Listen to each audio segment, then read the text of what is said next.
done and we have a long way to go.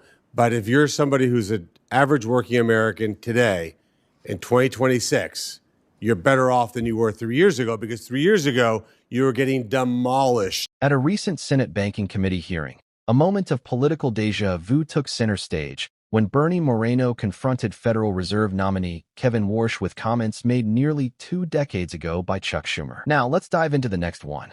Time to tackle the threat head-on. Let's see how it unfolds. Senator Bernie Moreno. Mr. Chairman, thank you for the honor of going last. I know that's normally reserved for people with much more status than I have, so I appreciate that very much.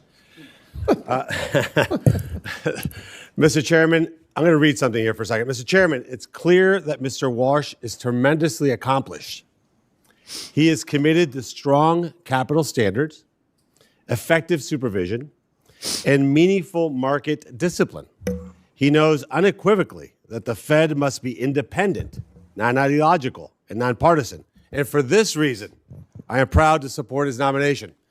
I wish I had said those words, but those are the words of Senator Chuck Schumer when he voted to confirm you, in fact, introduced you. So I would like to enter that into the record. As they say, there's nothing wrong with that, but it looks like Democrats used to love you at one point. What changed? The Senator, I don't know. You didn't catch the Seinfeld reference, so it's just proof that you did not watch the show. All right. Let me ask you some quick rapid-fire questions. I know people have enjoyed being here this long, but maybe not others. A lot has been said, and I think it's important, on the plight of working Americans when it comes to being able to afford the basic elements of what it means to be somebody here who's successful in the working class. Are working class Americans better off or worse off than they were 3 years ago? The aggregate statistics show improvement, but I do want to suggest with better Fed policy, I think the improvement can be stronger. No, clearly. But we're not done, and we have a long way to go.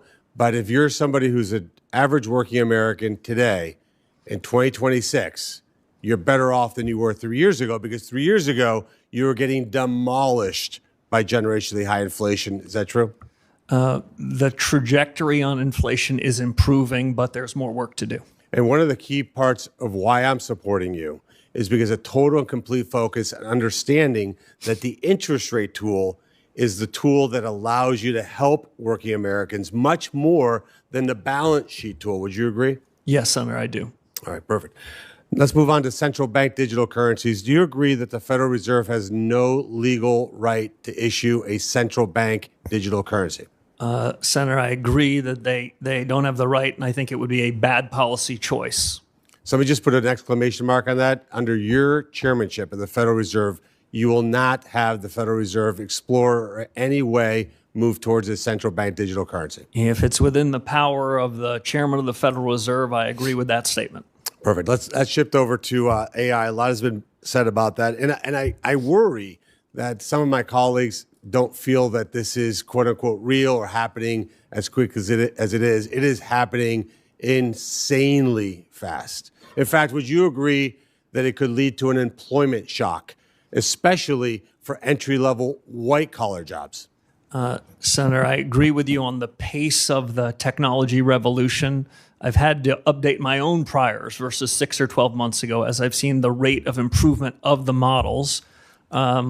Senator, the way I describe it is this: I am more confident that there will be improved output than I am certain about when the effects of that would be on the labor market. I basically believe in the following good economic tenet, which is described as the lump of labor fallacy. And we tend to think in economics, there's only a fixed number of jobs, and we've got to fill them every day possible.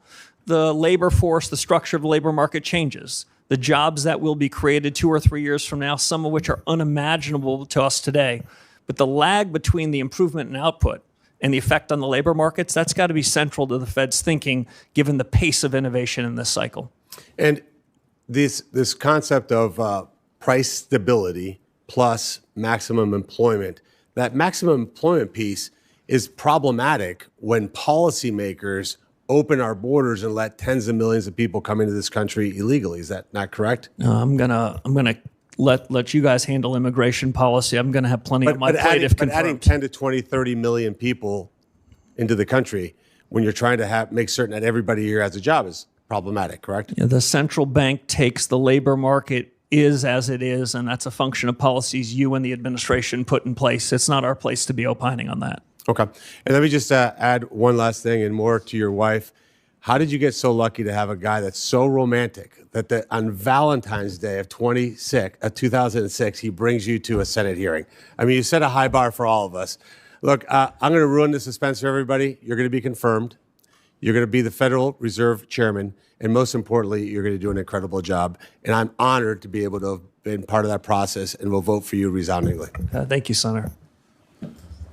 Well, that concludes the question and answer portion of today's hearing. Moreno didn't just ask routine policy questions. He reached back to 2006, reading aloud Schumer's past praise of Warsh during his original nomination to the Federal Reserve Board. At the time, Schumer had supported Warsh, describing him as capable and qualified for the role. Fast forward to today, and the political landscape looks very different. Warsh is now the Federal Reserve Chair nominee under Donald Trump, and skepticism from some Democrats has grown noticeably sharper.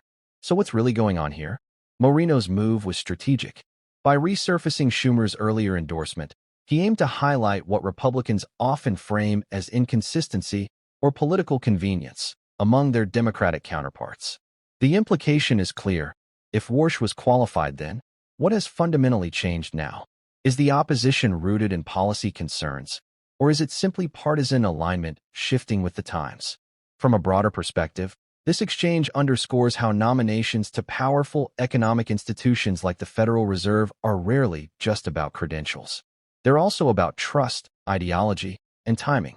Back in 2006, Warsh was entering a very different economic environment, pre-financial crisis, with fewer scars on the global economy. Today, the Fed operates in a world shaped by inflation shocks, aggressive rate hikes, and heightened political scrutiny. Democrats, including Schumer, may argue that their concerns now are not contradictory but contextual. Warsh's views on monetary policy, financial regulation, and central bank independence are being reassessed in light of today's challenges. In other words, it's not just about who Warsh is, it's about what the moment demands.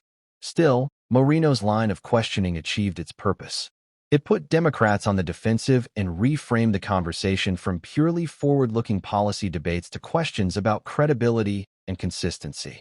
In politics, reminding voters and colleagues of past statements can be a powerful tool. For Warsh himself, the hearing moment was relatively measured. He didn't lean heavily into the political tension, but instead maintained a focus on his qualifications and vision for the Federal Reserve. That's a deliberate choice. Fed nominees typically try to project independence and avoid appearing entangled in partisan battles, even when those battles unfold around them. The bigger takeaway here is how confirmation hearings have evolved. They're no longer just about vetting expertise. They're arenas for political messaging. Senators use them to score points, shape narratives, and draw contrasts that extend far beyond the hearing room. In this case, Moreno's invocation of Schumer's 2006 comments serves as a reminder. In Washington, nothing is ever truly forgotten. Statements made years, or even decades, ago can resurface at pivotal moments, reframed to fit today's political context. As the nomination process continues, the focus will likely return to substantive issues: inflation control, interest rate strategy, and the Fed's independence. But moments like this ensure that politics remains front and center, even in institutions designed to operate above it. And that tension between politics and policy is exactly what makes hearings like this so revealing to watch. Thanks for watching. If you enjoyed this video, make sure to subscribe to the channel so you don't miss our next content.